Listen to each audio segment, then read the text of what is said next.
મોરબીમાં આપની જનસભામાં ભારે હોબાળો થયો હતો। મોટો હોબાળો કરવામાં આવ્યો હતો, જેમાં આપની જનસભામાં મોટો હોબાળો થયો હતો। તો રાજનગર સોસાયટીમાં આપની જનસભા યોજાઈ હતી। રજૂઆત કરવા આવેલા નાગરિકને લાફો ઝીકાયો। ઈસુદાન ગઢવીને સવાલ કરનાર નાગરિકને લાફો મારવામાં આવ્યો છે, જેમાં આપના કાર્યકરે માઇક ખેંચી લઈ અને ફડાકો ઝીંકી દીધો હતો।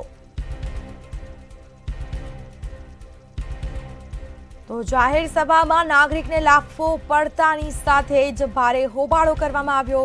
રાજનગર સોસાયટીમાં આપની જનસભા યોજાઈ હતી, જેમાં રજૂઆત કરવા ગયેલ નાગરિકને લાફો ઝીંકવામાં આવ્યો।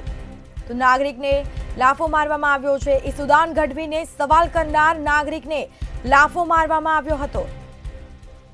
તો આપના કાર્યકરે માઇક ખેંચીને લાફો માર્યો હતો। તો નાગરિકે રજૂઆત કરી અને રજૂઆત કરવાને બદલે તેને મારવામાં આવ્યો, લાફો મારવામાં આવ્યો છે। રાજનગર સોસાયટીમાં આપની જનસભા યોજાઈ હતી ને તે જ સમયે આ સમગ્ર ઘટના બની હતી।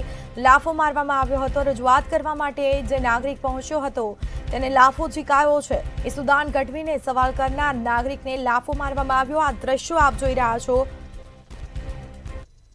કેજરીવાલ સાહેબ તમારો વિરોધ નથી, પંકજભાઈનો વિરોધ નથી। પંકજભાઈ મને કાલે મળ્યા હતા, તમે એમ કહો કે કરપ્શન નથી કરતા, 12 મહિના જેલ મારીએ, રાજીનામું ન દઈ દેવું પડે। નહીં, તમારા પૂરા થયા પ્રશ્નો નથી થયા। ધણી વગરનું કામ રાખ્યું તમે। દિલ્હી આપણું રાજધાની એને ધણી વગરનું કરી નાખ્યું તમે। બોલો એ હવે તમારું નામ ખાલી બોલી દો। મારું નામ ભલે એ સ્ટે ભાઈ એ મારી આમ સ્ટે ભાઈ ઓય સાંભળો એ ભાઈ સાંભળો પણ મારી વાત સાંભળો, તમને ત્રણ જવાબ આપી દઉં છું।